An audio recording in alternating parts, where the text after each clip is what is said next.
오늘의 데일리 뉴스레터에 오신 것을 환영합니다. 1. 독도 인근 대화태에서 벌어지는 남북한 일전쟁. 2. 운행 테스트 도중 한바구음 지은 이유. 3. 이집트 해안가를 K9으로 도배할 겁니다. 한번 진실을 알아봅시다. 최근 동해상에서 북한과 일본 간의 긴장 상황이 크게 악화되었습니다. 북한의 사격으로 인해 동해가 일촉즉발의 위기에 처했다고 보고되고 있습니다. 북한은 일본에 대해 적개심을 드러내며 군사력을 강화하고, 일본은 북한에 대응하기 위해 강력한 대응 조치를 취하겠다고 공언하고 있습니다. 북한의 적개심은 일본과의 역사적인 불화와 영토 문제 등에서 비롯되었을 수 있습니다. 또한 북한의 핵 개발과 미사일 실험 등의 도발 행위는 일본에게 직접적인 보안 위협으로 작용하고 있습니다. 이에 따라 일본은 북한의 위협에 강력하게 대응하기 위해 군사력을 강화하고 동맹국과의 협력을 강화하는 등 다양한 대책을 취하고 있습니다. 일본은 북한의 도발에 대한 단호한 태도를 보여주며 국내 안보를 위해 필요한 조치를 취하고 있습니다. 일본은 군사력을 강화하고 탄도미사일 방어체계를 강화하며 동맹국과의 연합훈련을 강화하는 등의 대응 조치를 추진하고 있습니다. 이를 통해 북한의 도발에 대한 대응 능력을 향상시키고 동맹국과의 협력을 강화하여 동해상에서의 안정과 평화를 유지하려고 노력하고 있습니다. 동해상에서의 북한과 일본 간의 긴장 상황은 국제사회의 주목을 받고 있으며 지역 안보에 큰 영향을 미칠 수 있습니다. 국제사회는 이러한 동해상의 긴장을 완화하고 대화를 통한 해결책을 모색해야 할 필요성을 인식하고 있습니다. 북한과 일본은 협상과 대화를 통해 긴장 상황을 완화하고 평화적인 해결책을 찾아야 할 것입니다. 국제사회의 지지와 동맹국과의 협력을 바탕으로 동해상에서의 안정과 평화를 지속시키는 데 모두가 노력해야 할 시점입니다. 지금부터 자세하게 설명해 드리겠습니다. 아무것도 보이지 않는 가운데 무언가 불빛을 본 일본인은 이상한 낌새를 눈치채고 불빛으로 향합니다. 선원들 역시 단체로 불빛 쪽으로 향했죠. 경계를 늦추지 않고 항해하던 일본 선박을 향해 포탄이 날아온 것은 순식간이었습니다. 화기에서 나온 불빛이 어둠을 순식간에 불태웠고, 화들짝 놀란 일본 하야부사급 고속정은 중기관총으로 맞상대를 했습니다. 해상자위대 소속 미사일 고속정이 맞상대한 정체불명의 함선은 알고 보니 북한 소속의 고속정인 것으로 밝혀졌습니다. 어두운 새벽이었고 거리가 제대로 확보되지 않았지만 공격이 거센 상황이 아니었고 일본 고속정에 사격을 가한 뒤 바로 도망친 것을 미루어 짐작했을 때 북한이라는 것을 직감적으로 알 수 있었다고 하죠. 일본 고속정이 공격당한 장소는 북한 고속정은 물론이고 초계함까지 자주 출몰하는 지역, 그 정체를 알아내는 것은 생각보다 쉬웠다고 합니다. 공격을 당한 곳은 바로 야마토다이 지역이었기 때문이죠. 대화태 영유권 주장 부쩍 강화한 배 1과 예견된 충돌. 이 지역은 일찍이 북한에서 자신의 영역이라고 주장하는 곳이었습니다. 배타적 경제수역 EEZ에 해당하는 곳이기에 북한과 아무런 상관이 없지만 배 EEZ 불법 침입 1선박 쫓아내 일의 엄중주의 환기. 외무성 대변인 기자와 문답. 정정당한 주권행사. 그들 입장에서는 일본 해상자위대 소속 군함이 들어온다는 것을 용납할 수 없는 일이라고 일찍이 지적한 바 있었죠. 하지만 야마토다이 지역은 배타적 경제수역 내에 위치한 곳으로 엄밀하게 말하면 일본에 더 가까운 곳입니다. 에도 막부 시절부터 이곳에서 어업활동을 했던 일본 입장에서는 북한의 주장은 황당무계한 일이었죠. 독도 인근 대화태에서 벌어지는 남북한 일전쟁.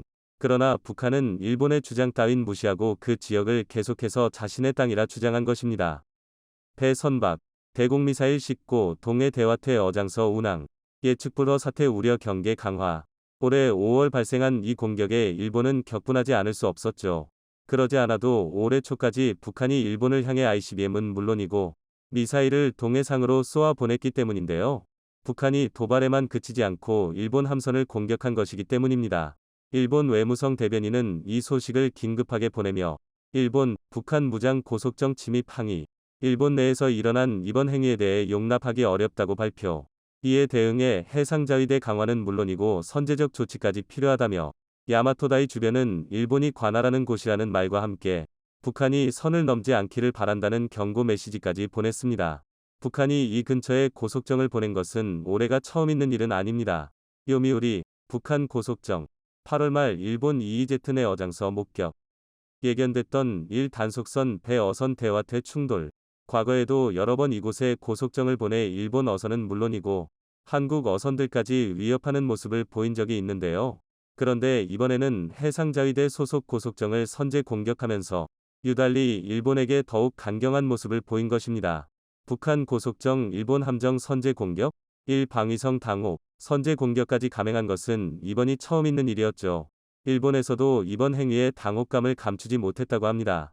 그러지 않아도 최근 북한은 일본과 미국을 겨냥해 3발의 탄도미사일을 보내는 일까지 서슴지 않았죠.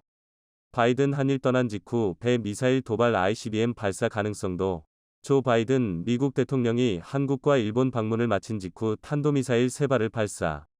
일련의 행동에 일본은 심상치 않은 움직임을 느꼈다고 합니다. 일본을 향한 북한의 의도적인 강력한 도발 행위 왜 지금 집중적으로 일어난 것일까요? 이딴 미사일 발사 비난한 일본 향해 난폭한 내정 간섭.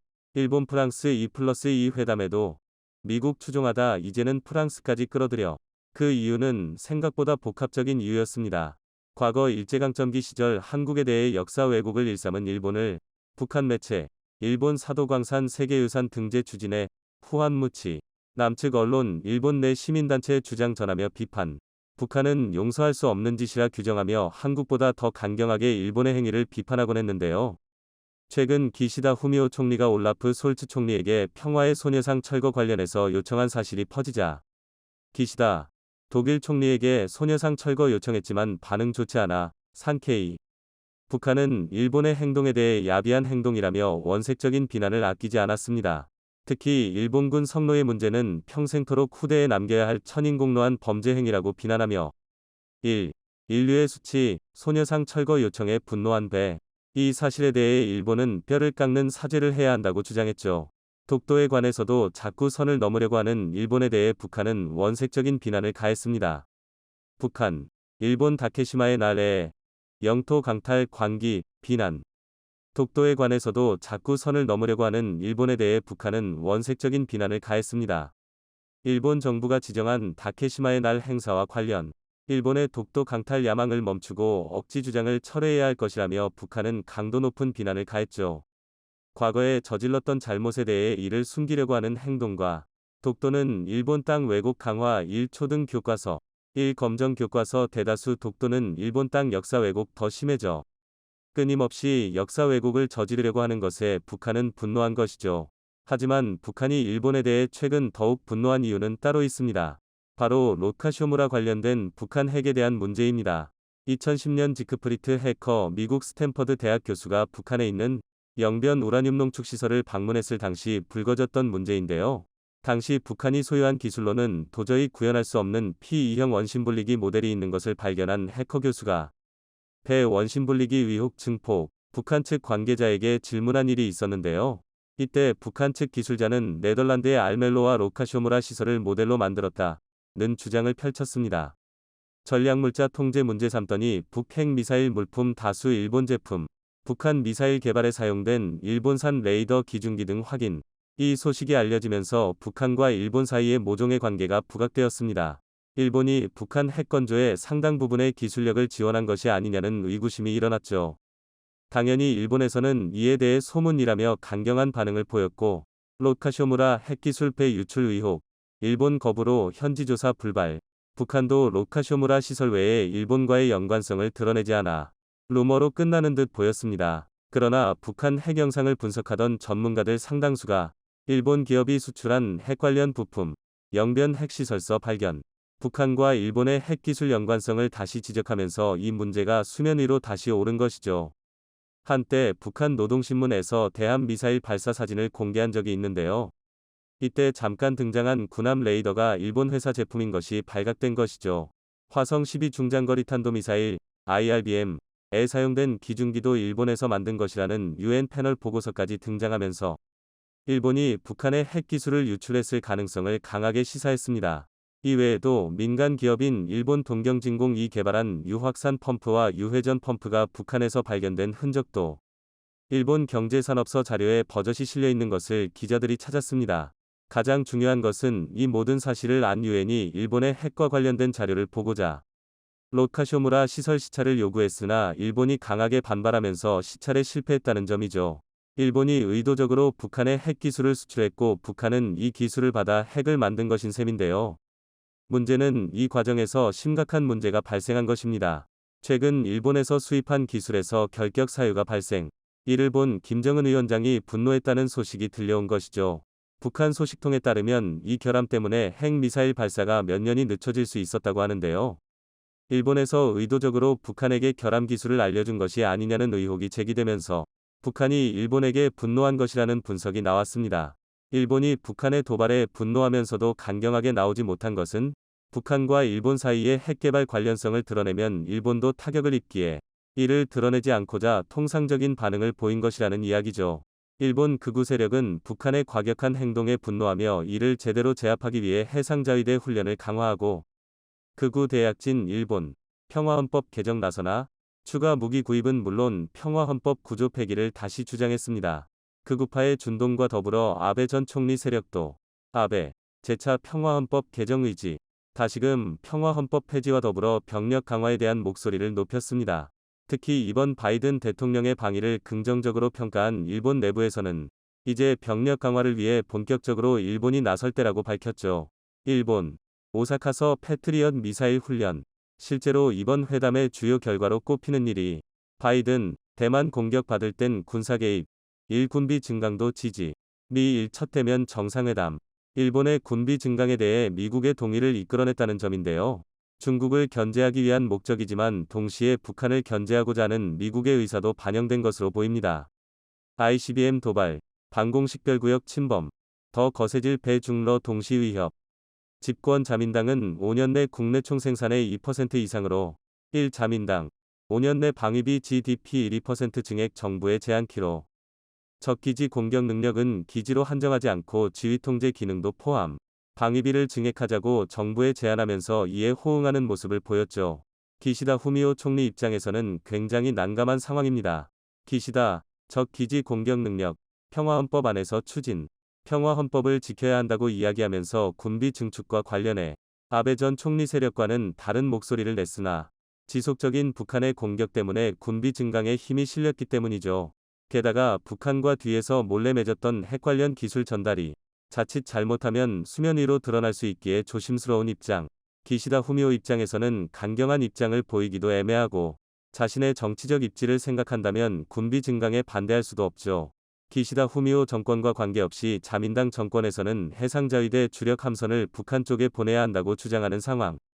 북한도 이에 맞서 미사일을 쏘겠다며 가만히 있질 않겠다고 하는데요. 한국, 일본, 배 핵미사일 위협 대응 강화. 갈등 수위가 점점 높아지는 가운데 골이 깊어진 북한과 일본 사이가 과연 봉합될 수 있을까요? 한국이 중간자적 위치에서 동아시아의 평화를 이끌어낼 수 있길 기원해 보겠습니다. 폴란드와의 방산 빅딜로부터 반년 이상 지난 지금 수출 계약의 이행 현황은 어떨까요? 납기의 민족 한국은 역시나 차질 없이 납품을 진행하고 있습니다. 상대역인 폴란드 역시 호흡을 맞춰주고 있는데요. 한국은 지난달 말 K9 자주포의 3차 인도분을 선적함으로써 K9 계약의 1단계 총합 48문 납품을 벌써 마무리했습니다. 계약 2달 만에 1차분을 보내더니 계약 반년 만인 지난달 2차분과 3차분은 한 달 간격도 안 되는 사이에 보내서 3차분 선적 뉴스가 나왔을 땐 2차분은 도대체 언제 보냈냐는 반응이 나왔었죠. 폴란드는 이렇게 받은 K9을 현지에서 테스트한 후 기계화 사단에 편입시켜 러시아 국경선으로 배치하고 있습니다. 이러한 일련의 흐름을 잘 알 수 있는 영상을 준비했는데요. 함께 확인해 보시죠. 국방기술품질원에서 공개한 이 영상은 생산된 K9이 수출되기 전 어떤 테스트 과정을 거치는지 잘 보여주는데요. 급제동, 제자리 회전, 포탑 구동, 자동 장전 시스템 등의 상태를 점검하는 모습이 담겨 있습니다. 특히 급제동 테스트는 제조사인 한화 에어로스페이스의 K9에 대한 신뢰와 자부심을 잘 보여주는데요. 아예 돌진하는 K9이 정면에 테스트 촬영 도구와 인원을 세워둔 채로 전속력으로 달리다가 코앞까지 가서 급제동을 걸어 완벽하게 멈추는 모습은 탄성을 자아내기에 충분했습니다. 이런 테스트를 거친 K9은 이제 항구로 실려가 폴란드행 배에 몸을 싣습니다. 폴란드에 도착해서 하역 작업을 마치면 이곳에서 다시금 성능 테스트를 진행하는데요. 이미 K9을 받아 써본 폴란드 군들은 이젠 K9이 새로 들어오면 성능에 대한 일말의 의심의 여지 없이 반짝이는 신품 자주포를 타는 것 자체가 즐거워서 한바구음을 짓는다고 하죠. 처음 한국의 K9 자주포가 계약 2달여 만에 출고되어 폴란드군 관계자들의 입회하에 인수평가를 받을 때만 해도 분위기는 사뭇 달랐죠. 당시에는 폴란드로 배송하기 전에 폴란드군 관계자들이 한국을 찾아와 테스트도 한국에서 전부 진행하기도 했고, 수십조짜리 계약이 걸려있는 한국 측과 나라의 존망이 걸려있는 폴란드 측 모두 긴장된 분위기였습니다. 하지만 K9은 모든 성능을 완벽하게 발휘하면서 이들의 근심을 한방에 모두 없애줬죠. 한국산 무기에 대한 믿음이 생긴 지금은 K9이 테스트나 훈련이 새로 뽑은 차를 처음 끄는 듯한 즐거운 분위기로 변모했습니다. 폴란드 언론인 라디오 올슈틴 TV를 통해 공개된 이 영상은 폴란드의 러시아 접경지 최전선인 벵고르제보에 막 배치된 K9에 탄 폴란드 병사들의 모습이 담겨 있었습니다. 처음 운행 시험을 진행하지만 병사들의 표정에서 긴장된 모습은 찾아볼 수 없었는데요.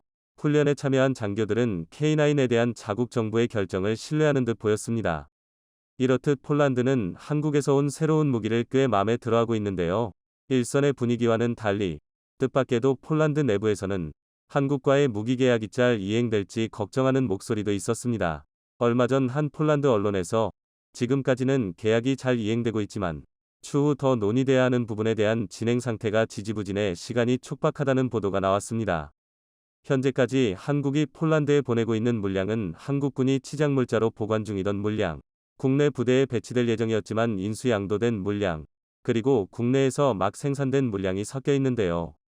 이들 전부 동원해서 1단계 납품까지는 아주 빠르게 마무리할 수 있었지만 얼마 안 가신규 생산분만으로 납기를 감당해야 하는 시기가 올 것입니다. 폴란드 현지의 생산 설비가 완전히 갖춰질 때까지 말이죠. 그래서 폴란드의 생산 기지를 가능한 한 빠르게 지어내야 하는데 문화적 차이나 이해 당사자 간 관계 때문에 현지 제도나 기존 업체들과 협의하는 기간이 늘어지고 있다는 것을 이 보도에서는 우려하고 있었습니다. 해당 매체는 늦어도 9월 전까지는 이러한 사전 작업들이 마무리되고 현지 생산 공장의 건설이 시작되어야 할 것이라고 말했는데요. 이러한 우려에 들린 말은 없는 만큼 한국도 이를 극복하기 위해 백방으로 뛰는 노력을 하고 있습니다. 대표적인 것이 K9을 구매한 적이 있는 국가의 관련자들을 모아서 이야기를 하는 자리를 갖는 K9 유저클럽 행사죠. 작년 창원 K9 제작 공장에서 열린 K9 유저클럽은 올해는 노르웨이 나르비크에서 열렸습니다. 한화 에어로스페이스 주관하에 K9를 운용하는 6개국이 모여 K9이 운용, 유지보수, 교육 등에 대한 경험과 지식과 노하우를 공유하곤 하는데요. 노르웨이의 콩스버그와 호주의 CBG 등 방위 산업체도 참석해 K9 관련 기술의 협업을 선언했습니다. 한화 에어로스페이스의 유럽 사업 개발 책임자인 파시비르타는 K9 사용자들은 서로 배울 수 있고 K9 자주포를 운용한 경험과 노하우를 공유하여 장비를 최대한 활용할 수 있다. 그런 점에서 K9 유저클럽은 K9 시스템의 가장 최적화된 운용과 지속성 교리를 찾는 장 역할을 한다고 밝혔습니다. 폴란드는 계약 규모가 규모인 만큼 이러한 사소한 잡음 하나 없는 것이 오히려 이상하기도 하고 한국은 동남아나 중동, 아프리카 등에서 폴란드보다 훨씬 칠가다롭고 귀찮은 상대와도 거래해본 경험이 있습니다. 폴란드의 걱정과는 다르게 한국은 노련하게 이 장애물을 뛰어넘고 진정한 의미의 빅딜을 완수해낼 수 있을 것입니다. 얼마 전 대한민국 육군 3포병여단 육군 38군단 통합 이후 최초로 적 화력 도발 경매를 위한 장사거리 포탄 사격 훈련을 수행했습니다. 훈련은 강원도 영통 영서 지역에서 동시에 진행됐는데 3포병여단 예하 2개 포병대대는 K9 자주포 12문을, 102 기갑여단 예하 1개 포병대대는 K55A1 자주포 8문을 운용하며 총 140여 발의 포탄을 쏘아 올렸습니다. 이번 포탄 사격 훈련에서 가장 시선을 끈 것은 최대 사거리 40km에 달하는 장사거리 포탄으로 주둔지에서 27km 떨어진 표적지를 정확히 명중시키는 K9 자주포의 위력이었습니다. K9 자주포는 단거리뿐만 아니라 장사거리에서도 충분히 위력적이라는 사실을 입증한 것입니다. 이 장면은 실제로 해병대가 K9 자주포를 해안에서도 운용할 수 있는지 사격 테스트를 하는 장면입니다. K9 자주포만으로도 바다에 있는 함정을 명중시키면서 해안에서도 훌륭히 그 역할을 해낼 수 있다는 것을 증명했습니다. 이것은 이집트에서도 이미 확인된 바 있습니다. 지난해 초 하나디펜스는 이집트와 2조 원 규모의 K9 자주포 수출 계약을 체결해 세계 방산업계에 놀라움을 안겼습니다. 이것은 한국 방산이 아프리카 국가의 국산 자주포를 사상 처음으로 수출하는 쾌거였으며 계약 금액 2조 원은 자주포 해외 수출 역사상 가장 큰 규모였기 때문입니다. 더구나 하나디펜스는 이집트의 K9 자주포와 K10 탄약 운반 장갑차 등을 공급하는 K9 패키지 수출 계약을 체결했다고 밝혀 한국산 자주포와 탄약 운반 장갑차를 세트로 묶어 판매하는 저력을 발휘했습니다.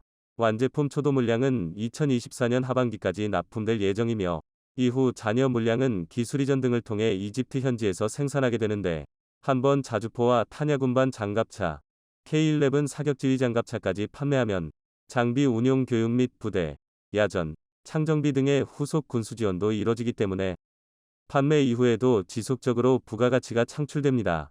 이 계약은 한국과 이집트의 방산협력 그 초석이 되었고, 특히 해군용 K9 자주포가 최초로 수출되는 사례여서 K9의 전천후 운용 성능과 신뢰성을 다시 한번 입증한 것이었습니다. 이집트는 해상으로부터 접근하는 적에 대한 방어가 국가방위의 가장 중요한 요소인 나라입니다. 따라서 이집트 해군은 적 수상함에 대한 접근 거부 임무 수행을 위한 해안방어용 화력체계로 K9 자주포를 도입한 것이었습니다. 그렇다면 어떻게 K9 자주포는 이집트군의 마음을 사로잡은 것일까요? 한화디펜스의 K9 자주포 이집트 수출은 말 그대로 10년에 걸친 인내의 프로젝트였습니다. 그리고 결정적인 한 방은 바로 2017년에 있었던 시험평가에서 K9 자주포로 해안으로 접근하는 표적함을 명중시켰고, 이것이 이집트군 관계자들을 놀라게 했던 것으로 전해집니다. 이날 K9 자주포는 해상 표적함을 한치의 오차 없이 명중시켰습니다. 자주포는 직사화기나 유도무기가 아닙니다. 포탄을 하늘로 쏘아 올려 장애물 뒤에 숨은 적을 타격하는 곡사화기입니다. 게다가 K9은 사거리가 40km에 달하는 장거리 무기입니다. 이런 곡사화기로 망망대해를 동해 해안으로 접근하는 가상 적함정을 명중시키는 장면은 이집트군 관계자들에게 화살로 솔방울을 명중시키는 수준의 충격일 수밖에 없었습니다. 더구나 K9 자주포뿐 아니라 단짝격인 K10 탄약 운반 장갑차, K11 사격지휘 장갑차까지 함께 수출돼 그 의미를 더했는데, K10은 세계 최초 탄약 재보급 자동화 장치로서 탄약 보급 속도를 높여줍니다. K11 사격지휘 장갑차는 이집트군의 작전 요구 성능 구현을 위해 K10 차제 내부에 포병 사격지휘 체계와 각종 정찰 탐지 및 통신 장비 기능을 탑재한 차량으로 K9 자주포가 신속하고 정확한 사격 임무를 수행할 수 있도록 통제하는 이집트 맞춤형 모델입니다. 실제로 K9은 이집트의 방위에 핵심적인 역할을 수행하고 있습니다. 2023년 5월에도 모하메드 살라 엘딘 무스타파 이집트 군수생산부 장관이 K9 생산기지인 이집트 국영무기 제조시설 팩토리 200을 찾아 최고 수준의 품질을 주문했습니다. 팩토리 200은 이집트의 무기 기술을 집결한 장소입니다. 이곳에서 M1A1 에이브럼스 탱크와 군용 차량이 조립되고 있으며, 특히 한화에어로스페이스로부터 이전받은 기술을 토대로 이집트가 K9 자주포 생산을 추진하고 있는 곳이기도 합니다. 한마디로 이집트 방산기술 국산화 핵심 거점인데요. 한화는 이집트의 무기 제조시설 팩토리 200에서 자주포 생산을 하는 동시에 나아가 아랍과 아프리카 등의 또 다른 방산 무기 수출을 위한 교두보로 삼고 있습니다. 모하메드 아흐메드 모르시 이집트 방산물자부 장관은 K9 획득을 원하는 많은 중동과 아프리카 국가들과 이미 양자 협상을 시작했다고 밝혔습니다. 그만큼 K9 자주포를 원하는 나라들이 많다는 반증입니다. 러시아 우크라이나 전쟁에서 첨예한 포격전이 진행되자 포격 후 빠르게 현장을 이탈할 수 있는 자주포의 중요성은 점점 더 커지고 있습니다. 우크라이나와 러시아 모두 인공위성 및 드론을 이용해 실시간으로 적의 위치를 파악해 포격을 퍼붓고 있고, 또 대포병 레이더가 대거 배치되면서 상대편의 대응 사격도 빨라지고 있기 때문입니다. 이 과정에서 얼마나 빨리 정확하게 포격을 하고 신속하게 이동할 수 있는지 여부에 따라 각국 자주포의 희비가 엇갈릴 전망인데요. 따라서 미국산 다연장 로켓 발사대인 고속기동 포병 로켓 시스템 하이마스가 전장의 핵심 무기로 떠오른 데 이어 자주포의 공급도 줄을 잇고 있습니다. 미국의 M109 자주포를 시작으로 독일의 PGH 판저하우비처 2000, 프랑스의 세자르 자주포, 폴란드의 AHS 크라프 등이 우크라이나군에 제공돼 쓰이고 있는데요. 이 중 폴란드의 AHS 크라프는 한국산 자주포 K9 위 차체의 AS-92 포탑을 얹은 혼종으로 유명합니다. 방위산업계는 고화력 중무기 지원을 주저하던 서방 각국이 잇따라 자국산 무기 공급에 나선 것에 비상한 관심을 보이고 있습니다. 우크라이나를 지원하는 의미가 가장 크지만, 그 이면에는 다시 돌아온 군비 경쟁의 시대에 자국산 무기의 성능을 보여주려는 욕심도 섞여 있다는 분석입니다. 실전 기록만큼 무기의 진가를 확실하게 보여주는 기회가 없기 때문에 향후 폭발적 성장이 예상되는 글로벌 방산 시장에 자국 무기를 선보이기 위해 앞다퉈 우크라이나 지원에 나서고 있다는 이야기까지 나오는 실정입니다. 한국의 K9의 인기가 고무적인 또 하나의 이유는 K9 자주포를 판매하면서 각종 탄약 등 화력 탄약 무기 역시 함께 패키지로 판매하고 있다는 점입니다. 탄약은 단가가 주력 수출 품목 대비 워낙 낮아서 상대적으로 잘 부각되지는 않습니다. 하지만 K9같이 본 제품이 품질을 인정받아 스테디셀러가 되어 탄약 수출을 꾸준히 이어간다면 엄청난 수익이 쌓입니다. 한 번에 터지는 대박은 아니지만 오랫동안 쌓이는 일종의 연금복권 같은 개념이라고 볼 수 있는데요. 예를 들어 방산 수출 실적이 35억 달러, 약 4조 6천억 원을 계속 달성했던 지난 2013-2015년 3년간 누적 수출액 중 탄약 총포 분야의 평균 수출 금액 비중이 41.6%를 차지할 정도로 높은 수출 성과를 창출해왔습니다. 게다가 최근에는 K9 자주포 등 주장비의 수졸 증가에 따라 155mm 포탄 등 탄약 분야 수출 수요도 더욱 증가하는 추세입니다. 탄약 분야의 대표적인 방산 업체인 풍산은 각각 K2 전차, K9 자주포의 폴란드 수출 물량과 관련해 현대로템과 2,934억 원 규모, 하나와 1,647억 원 규모의 탄약 공급을 체결한 것으로 알려졌습니다. 지난 1970년대부터 우리 군은 화력 및 탄약 분야의 국산화에 많은 노력을 기울여왔기 때문에 이들 분야의 국산화율은 상당히 높은 수준입니다. 국방기술진흥연구소가 지난 2021년 발표한 국가별 국방과학기술 순위를 기준으로 화포체계 분야는 세계 4위권, 탄약체계 분야는 세계 8위권으로 나타났습니다. 우리나라의 종합적인 순위가 세계 9위권, 세계 최고 수준 대비 79%라는 점을 고려하면 화력 탄약 분야의 기술 역량이 타 분야 대비 더욱 앞서 있음을 알 수 있습니다. 최근 러시아 우크라이나 전쟁 양상을 살펴보면 자주포 등 화력 분야 무기체계의 중요성이 다시금 부각되고 있고, 지속해서 전투력이 발휘되기 위해서는 충분한 수량의 탄약을 비축하는 것이 필수적이라는 사실이 증명됐습니다. 방산 수출 경쟁력은 제품 자체의 경쟁력뿐만 아니라 업체의 경쟁력과 부가 서비스 경쟁력 등을 종합한 결과입니다. 쉽게 말하면 자동차도 많이 팔려야 부품값이 내려가고 유지보수가 편리해져 경쟁력이 생기는 것과 비슷한 이치입니다. K9 자주포는 국내와 해외 시장에서 2,000대 이상의 물량이 운영되고 있기 때문에 이미 장비 신뢰성과 군수 지원의 용이성 등은 충분히 검증됐고, 규모의 경제 측면에서도 가격 대비 성능이 매우 우수하다고 평가받고 있습니다. 이제 한국방산은 글로벌 자주포 시장 1위에 오른 K9의 인기를 힘입어 폴란드를 넘어 유럽 시장을 넘보고 있습니다. 한화는 K9 자주포를 계속 업그레이드하면서 차세대 자주포 개발도 구상 중입니다. 사거리를 70터부터 100km까지, 분당 발사 속도를 10발까지 늘리는 한편 첨단 무인화 기술을 적용해 유무인 복합 운용이 가능하도록 할 계획인데요. 한화는 세계 최대 방산 기업인 록히드 마틴 등과 팀 썬더를 구성해 영국 자주포 획득 사업에도 K9A2 모델을 기반으로 참여할 계획입니다. 나아가 미국 사거리 연장 자주포 사업에도 자동화 포탑 솔루션을 제안할 예정입니다. 대한민국 방위산업이 한 단계 업그레이드되어 미래형 방산 분야를 빠르게 선점하길 기대해봅니다. 오늘 준비한 소식은 여기까지입니다. 댓글을 통한 여러분들의 많은 의견 기다리겠습니다. 서방과 미국의 경제 공격으로 러시아는 파산을 앞두고 있는데요. 믿었던 중국마저 배선했기에 러시아는 궁지에 몰렸습니다. 국리 끝에 러시아는 과감한 해결책을 생각했는데요. 바로 한국에게 러시아 땅을 판매한다는 계획입니다. 러시아 연해주 주지사가 긴급하게 한국을 방문, 한국이 러시아 땅을 구입하길 원한다고 제안할 정도인데요.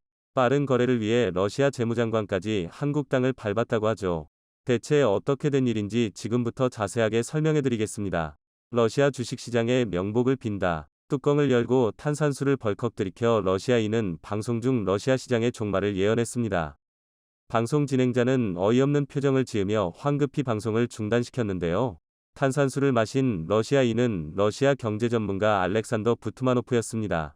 그는 러시아 매체 RBC 뉴스 생방송에서 갑자기 탄산수를 마시는 행동을 보이며 러시아 경제의 사망을 선언했는데요. 황급히 방송은 중단되었지만 영상은 큰 화제를 불러일으켰습니다. 실제로 그의 예언대로 러시아 경제는 파탄 상태이기 때문인데요. 미국과 서유럽의 본격적인 경제 제재가 시작되면서 러시아 경제는 끝을 모르는 추락을 거듭하고 있습니다. 이번 제재는 정부만이 아니라 민간 기업 차원에서도 동참하는 모습을 보였는데요. 그 중에서도 가장 영향력 있는 애플과 구글이 제재에 동참하면서 사태는 걷잡을 수 없게 바뀌었습니다. 애플은 우크라이나 제재에 동참하겠다는 뜻을 밝히며 자사 결제 서비스인 애플페이를 러시아에서 서비스하지 않겠다고 선언, 애플 지도상에서 현지 교통 상황과 실시간 사건을 알려주는 기능까지도 차단하겠다고 밝혔습니다. 이 조치가 실행되자 러시아 시내는 아비규환이었는데요. 러시아 국민들 대다수가 사용하는 애플페이가 막히면서 실물 통화인 루브라를 찾는 이들이 폭주했다고 합니다. 하지만 은행 기능이 마비된 상태라 루브라를 찾는 것은 불가능에 가까웠죠. 더군다나 교통 상황을 알려주는 기능까지 마비되면서 모스크바 지하철역에 러시아 시민들이 몰려가는 기현상이 벌어졌습니다. 교통 시스템이 한국처럼 잘 갖춰지지 않은 러시아는 애플 시스템 의존도가 높았는데 이번 제재로 대혼란에 빠지게 되었죠. 이뿐 아니라 구글은 구글 뉴스에서 러시아 관영 언론 및 러시아 소식을 전달하는 언론 매체들을 리스트에서 삭제. 이들이 전하는 가짜 정보를 차단하는 강수를 두었습니다. 유튜브도 친러 성향 매체나 유튜브 채널 광고 수익을 막으면서 유튜브를 통해 간접적으로 이득을 보는 행위를 견제했습니다. 결국 러시아는 경제 제재 때문에 손발이 완전 묶이게 되었죠. 증권 투자 업계에 따르면 영국 증시의 주식예탁증서 DR.로 된 러시아 기업 주가가 크게 폭락하며 종이값보다 더 못한 가격으로 추락했습니다. 러시아에서 가장 큰 천연가스 재벌 기업 가스프롬은 올해 고점 대비 93.76%가 떨어져 시중 거래 가격 58센트의 장을 마감했습니다. 순식간에 고평가받던 주식이 1달러도 안 되는 가격이 되었습니다. 다른 기업들 역시 마찬가지로 평균 90%가 넘는 하락폭을 기록, 파산을 해도 이상하지 않을 정도로 엄청난 급락을 겪었습니다. 심상치 않은 러시아 주식의 움직임에 MSCI도 러시아를 신흥국 EM 지수에서 제외하며 손절에 나섰죠. 결국 파산하는 기업이 등장했습니다. 러시아 최대 은행인 스베르뱅크, SBER, 유럽 지부가 유럽중앙은행, ECB에 의해 폐쇄되었습니다. 경제 제재로 인한 뱅크런 현상 때문이라고 전해지는데요. 러시아 경제가 파탄을 맞이하자 예금을 둔 고객들이 일제히 은행으로 달려가 예금을 찾으려고 했는데요. 하지만 이미 VIP 고객들이 예금을 다 찾아가 은행은 남은 돈이 없는 상황. 결국 돌려줄 예금이 없기에 파산을 맞이할 수밖에 없었죠. 이런 상황 속에서 러시아가 믿는 곳은 중국이었는데요. 중러 밀월 관계라고 표현할 정도로 미국에 맞서 이들 국가는 경제는 물론이고 군사적 교류를 이어가는 모습을 보였습니다. 스위프트 결제망 배제가 있더라도 중국 결제망을 이용하면 된다는 대비책도 러시아는 생각을 했죠. 그러나 이 같은 예상은 중국의 배신으로 인해 물 건너갔습니다. 누구보다도 러시아를 곁에서 지지해줄 것이라 여겼던 중국은 최근 러시아 등의 칼을 꼽는 선택을 내렸죠. 중국이 주도하는 아시아인프리투자은행 AIIB이 러시아와 벨라루스에 대한 투자와 융자를 정지하기로 결정했습니다. 서방의 제재 압박에 중국도 무릎을 꿇은 것이라는 분석이 나오며 의리를 지킬 것이라 여겼던 중국도 여론에 굴복한 것입니다. AIIB는 중국의 1대1로 사업의 천병이라고 불리는 곳으로 대규모 인프라 투자를 위해 105개국이 모여 2016년 설립한 다자간 개발은행인데요. 중국이 30%를 출자한 은행이라 중국투자은행으로 분류되는 곳입니다. 기존에는 러시아를 향해 무제한 파트너십을 약속하며 러시아의 참여를 끌어냈던 AIIB였지만 러시아가 막상 참여와 지원을 요청하자 매섭게 이를 쳐내며 모르쇠로 돌변한 것이죠. 심지어 중국은 러시아 국경 근처에 군사를 배치해 그동안 러시아와 영토 분쟁을 벌인 곳들 앞에서 무력 시위를 전개 중입니다.